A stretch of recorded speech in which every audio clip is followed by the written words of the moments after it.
Bonjour tout le monde, bienvenue pour ce nouvel épisode de Coup de cœur. Donc, ça sera les coups de cœur du mois de février et nous allons commencer par un patron de couture. Un patron de couture que je n'ai pas fait, mais que je viens de voir et qui me plaît bien. Et je pense que je suis capable de le faire. On va voir, on en parle dans un instant. Donc, pour celles et ceux qui me suivent depuis un petit moment, vous savez que je suis une débutante en couture. J'aimerais beaucoup m'améliorer. Je suis capable de me servir de machine à coudre, mais j'ai peur. Enfin, non, j'ai pas peur. Ouais, je suis pas confortable parce que je sais pas exactement ce que je fais quand je suis les il me faut plus de pratique et pour plus de pratique, il me faut plus de temps et l'idée, ça serait j'adorerais pouvoir me faire mes habits. Ouais, enfin, pas tous mes habits, mais quelques habits, même, pourquoi pas mes sous-vêtements. Ça me semble quelque chose de tellement compliqué de faire ses sous-vêtements. Je sais que plein plein d'entre vous le font. Je suis en admiration. Mais bon, heu, revenons à nos moutons. Donc je viens de trouver un patron qui me semble assez facile et que je trouve très mignon. Je vais le partager avec vous parce que si vous aussi vous êtes une débutante ou pas une débutante, mais que vous cherchez des shorts pour cet été, donc c'est le, Sky Short par Peppermint. Alors je crois que Peppermint, c'est une compagnie, en Australie, je crois, ou Nouvelle-Zélande, quelque chose comme ça. Mais bon, je les suis en ligne, je suis inscrite à leur blog, donc je reçois leur newsletter de temps en temps et ce matin, j'ai reçu une newsletter qui parlait du Sky Short et il m'a plu, donc je voulais le partager avec vous. Donc je vais vous montrer ça de suite. Oups. Donc voilà, donc les Sky Shorts, ce sont ceux-là. Ils ont été publiés dans le numéro 52 du magazine Peppermint.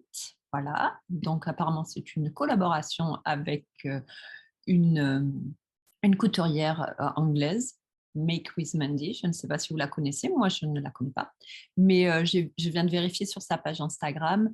Elle a tout un saut langue pour les Sky Shorts avec des vidéos YouTube, tout ça. Donc c'est ce qui m'a convaincue d'essayer de faire ces shorts. Si je peux suivre quelqu'un sur YouTube et avoir des instructions plus détaillées, il y a des chances pour que je m'en sorte mieux.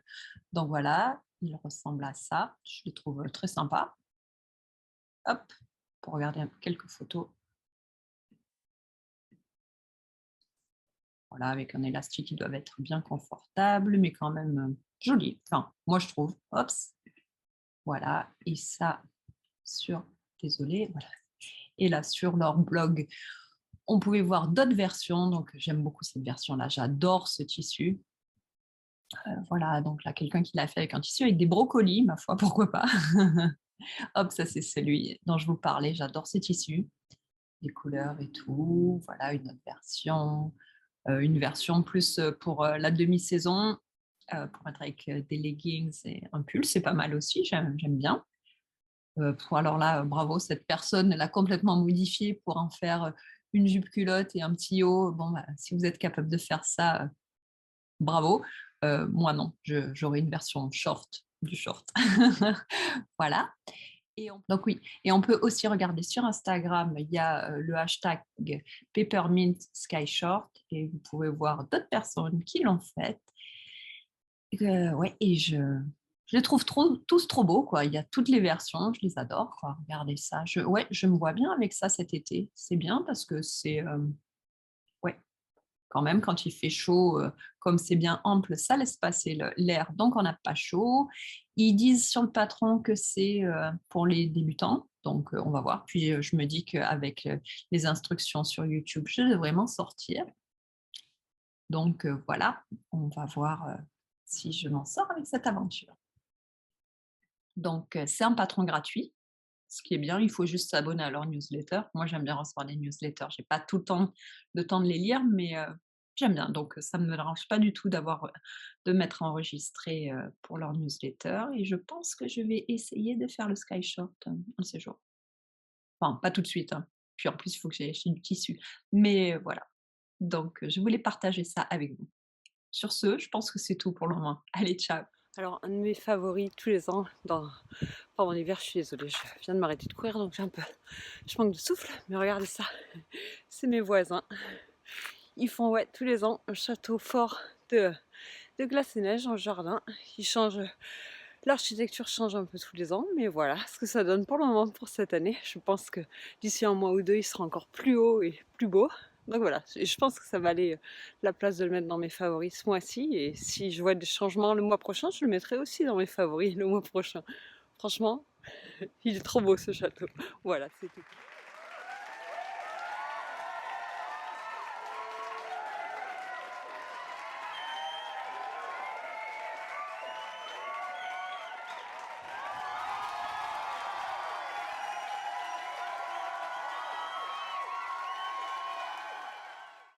Bonjour tout le monde, bienvenue pour une nouvelle partie de ces coups de cœur de février 2022. J'espère que vous allez bien. C'est le vendredi 25 février, c'est la fin de la journée, le début du week-end, donc pour moi tout va bien. J'espère que vous allez bien aussi.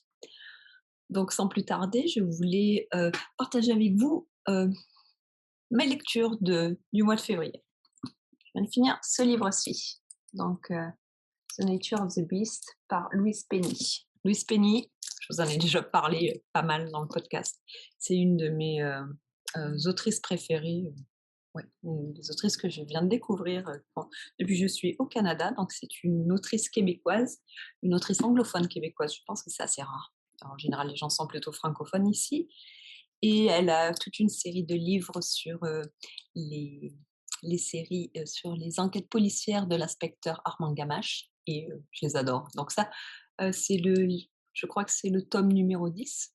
Les histoires ne se suivent pas forcément, c'est toujours les mêmes personnages, mais ouais, je pense qu'on peut les lire dans le désordre. Je vois pas pourquoi on voudrait les lire dans le désordre, mais si on a envie, je pense qu'on pourrait. On comprendrait quand même. Donc ça, c'est le numéro 10 et je pense que c'est mon préféré. Peut-être pas. En tout cas, c'est sûr, c'est dans mes 3 préférés. Juste avant, c'était The Long Way Home. Je l'aimais moyen, il était très lent, très c'était pas mes personnages préférés. Celui-ci, je l'ai adoré, je l'ai dévoré, je l'ai lu super vite. Comme vous pouvez le voir, je l'ai pris à ma bibliothèque comme d'habitude et voilà, donc si jamais vous voulez découvrir, une nouvelle autrice, québécoise et que vous ne connaissez pas Louise Penny, je vous la recommande. C'est des petites aventures sympas, c'est pas du tout violent. J'aime même si j'aime beaucoup les livres, les histoires policières, j'aime pas trop le violent, le gore. Par exemple, avant, j'aimais bien Jean-Christophe Granger, parce qu'il a des histoires incroyables, mais le mec, il est fou, il est pas bien, quoi. Ses histoires sont beaucoup trop violentes et tout. Donc, ça fait longtemps que j'ai pas lu de livre de lui. Avant, j'aimais beaucoup, mais je dormais pas la nuit, quoi. Donc voilà, ça, non, non, c'est gentil, c'est plein de bonnes intentions. C'est pas niais pour autant, hein, parce qu'on a l'air, enfin, je dis pas, non, c'est vraiment très bien. Les histoires sont très bien faites jusqu'à la fin. On ne sait pas ce qui va se passer. Enfin, tout du moins, moi, je sais pas ce qui va se passer. Ouais. Puis les personnages, c'est toujours les mêmes. Donc là, après 10 livres, je peux vous dire qu'on est vachement attaché aux personnages, de savoir ce qui se passe, parce qu'ils évoluent au cours des livres et tout. C'est ouais, vraiment bien. Je vous conseille Louise Penny. Et bien sûr, hier, je suis allée à la bibliothèque, je suis allée chercher celui d'après, que je n'ai pas commencé. Et je ne l'ai pas commencé parce que je suis en train de lire celui-là. Ouais, The Girl Who Takes an Ice for an Ice par David, je ne sais pas quoi. Je ne vais pas vous le lire, hein, par cet auteur-là. Donc, ça, je pense, c'est un livre qui est quand même assez vieux. Je pense que vous en avez entendu parler si vous êtes intéressé par ce genre de lecture. C'est une histoire de Lisbeth Salander, pardon. C'est la suite de la trilogie Millennium. Vous savez, la trilogie Millennium, The Girl with the Dragon Tattoo, et je ne me rappelle plus la fille qui aimait jouer avec les allumettes et l'homme qui n'aimait pas les femmes. Ouais, je sais plus exactement les titres, mais vous voyez, la série Millennium.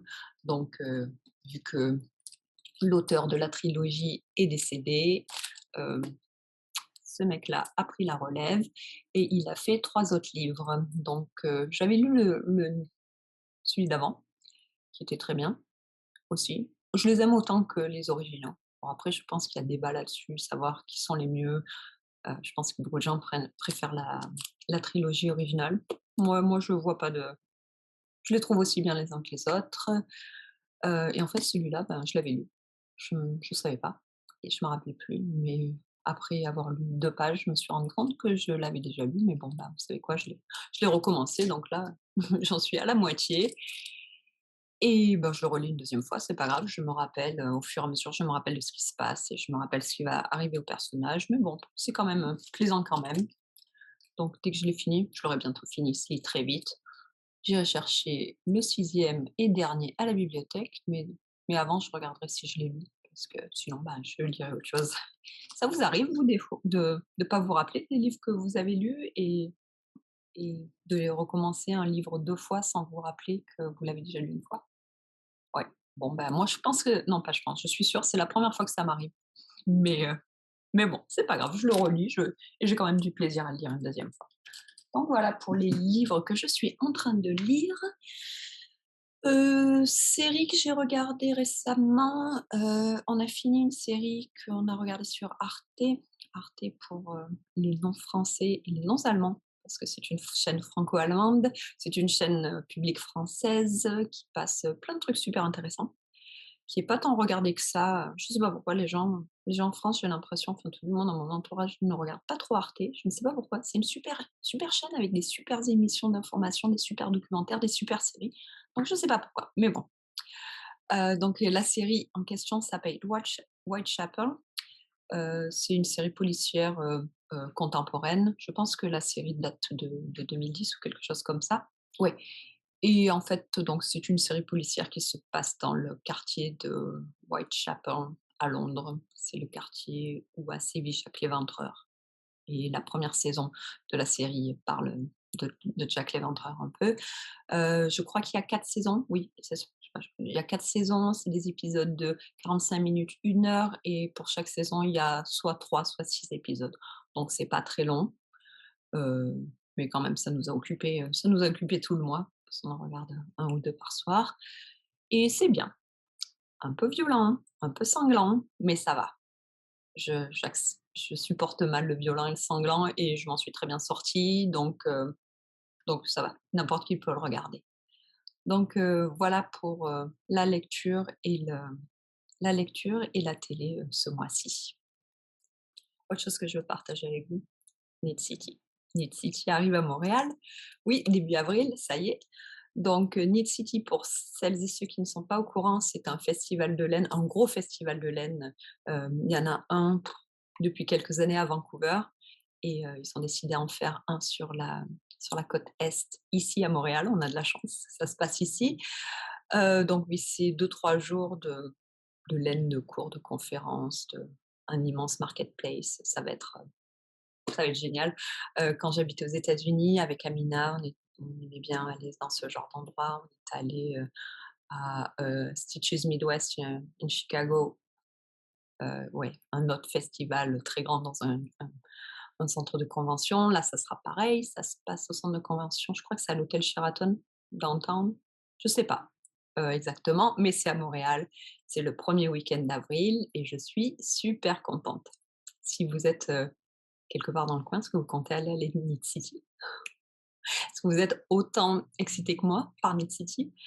Heu, ouais, si vous y allez et que vous voulez, qu'on se rencontre, là-bas, écrivez-moi.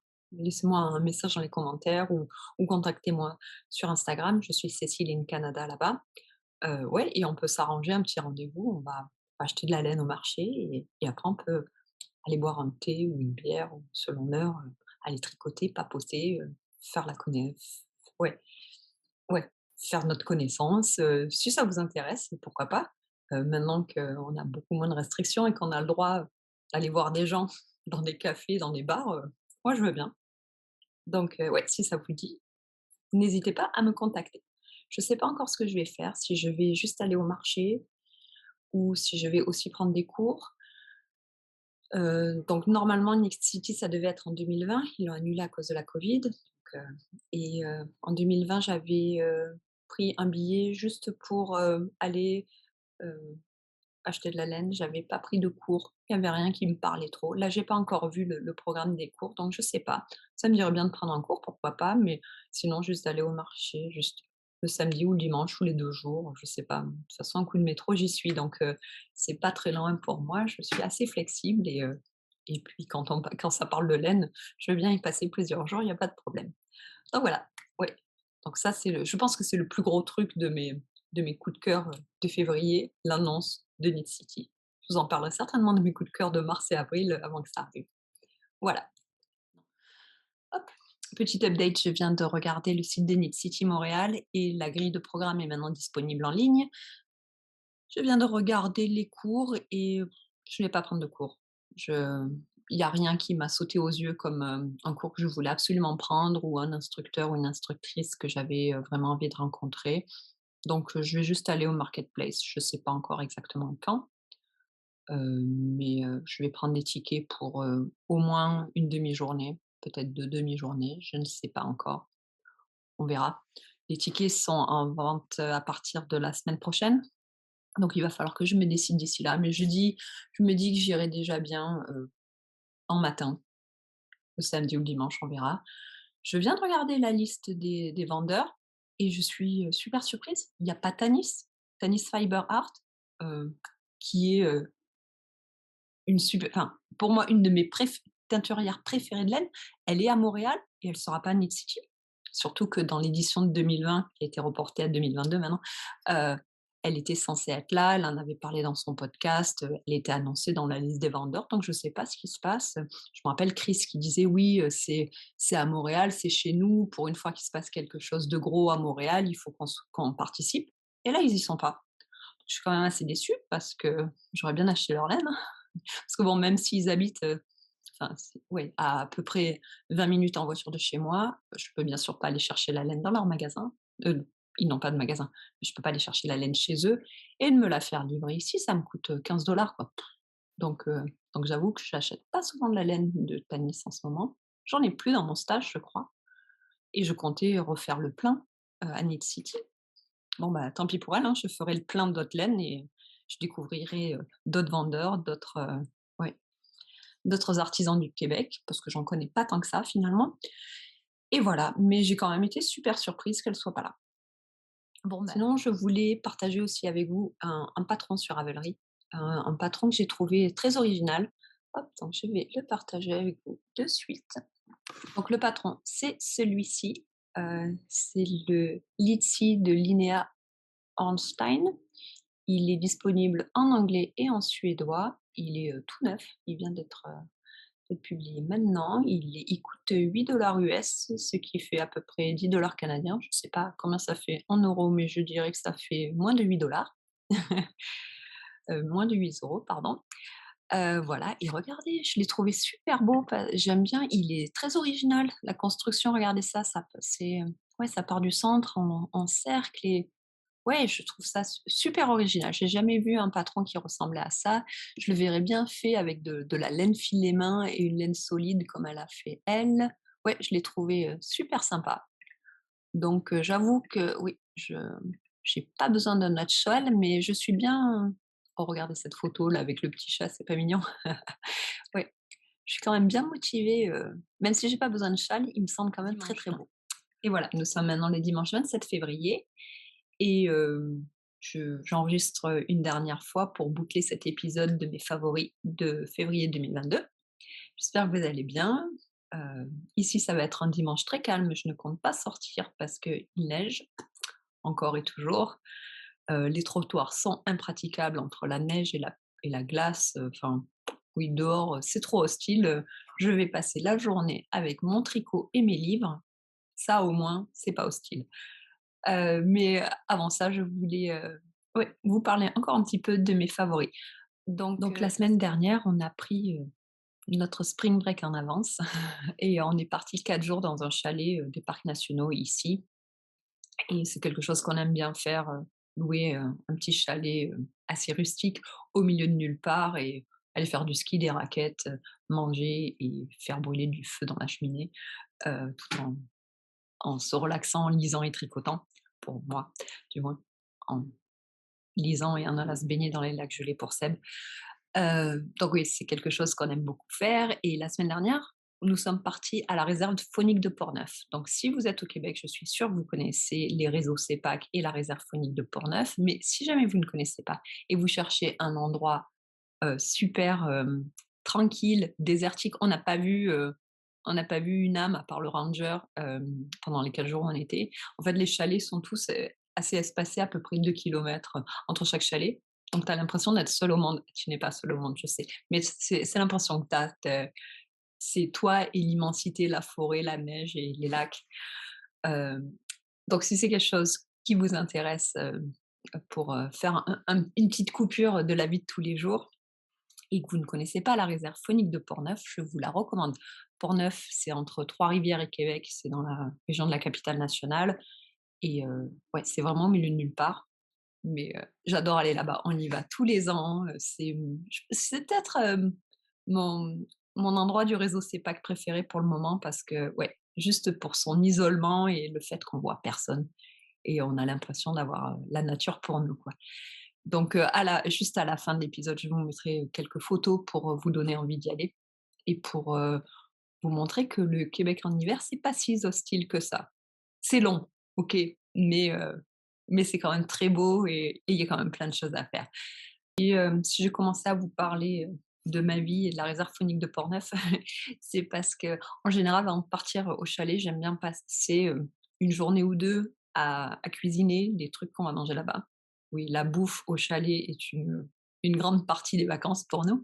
Donc oui, je commence à préparer pas mal de choses et entre autres, j'aime bien faire des petits snacks pour, quand on part en rando, pour le petit déj, des petits trucs sucrés pour, ouais, qui nous donnent plein d'énergie pour quand on est dehors. Et j'aime beaucoup un site internet que je voulais partager avec vous. Bon ben voilà, alors c'est le site de Cathy Couverte de chocolat, Chocolate Covered Cathy, qui fait donc c'est, un site consacré à des desserts, donc c'est très, nord-américain. C'est, si vous cherchez des recettes pour faire, des millefeuilles, des éclairs au chocolat ou des pâtisseries, ou des pâtisseries élaborées, ça n'est pas du tout le genre de recettes qu'elle propose. Elle propose, voilà, plutôt des brownies, des cookies, des trucs, qui s'amènent dans le sac à dos, et j'aime beaucoup ces recettes, j'en ai fait énormément, et en fait, je clique là, je clique au hasard, ce que j'aime bien, c'est qu'elle a plein d'options, donc vous voyez, elle a quand même pas mal d'options véganes, avec différents types de farines, différents, ouais. Donc si vous êtes je ne suis pas végane ou je mange de tout, mais c'est toujours bien d'avoir un petit peu, de diversifier un petit peu, je pense, donc j'aime beaucoup. C'est des recettes super faciles, donc là, j'essaye de vous trouver la recette. Hop, voilà la recette. Donc, elle vous donne, toujours des alternatives, des types de farine que vous pouvez utiliser si jamais vous mangez sans gluten, si jamais vous faites attention à votre sucre, voilà différentes options pour le sucre, différentes options pour, là voilà le lait, elle dit que c'est des cookies véganes, mais si vous mettez du lait de vache, bon bah, ça sera plus végane. Heu, voilà, ou bien là on peut mettre du vrai beurre si on n'a pas envie d'utiliser du beurre végan, enfin, oui, j'aime beaucoup ces recettes parce qu'elles sont très flexibles, très faciles à faire et en général en 1/4 d'heure, 20 minutes, on a, des bons petits desserts et des bons petits snacks, ouais, là, cette fois-ci, qu'est-ce que j'ai fait? Oui, j'ai fait pour la rando, j'ai fait les oatmeal bars qui sont là, qui sont très bonnes et j'ai aussi fait, tiens, ces peanut butter muffins pour, la rando et le petit déj. Donc voilà, c'est, Cathy couverte de chocolat, en plus son nom me fait rire et ouais, j'aime beaucoup son site si vous voulez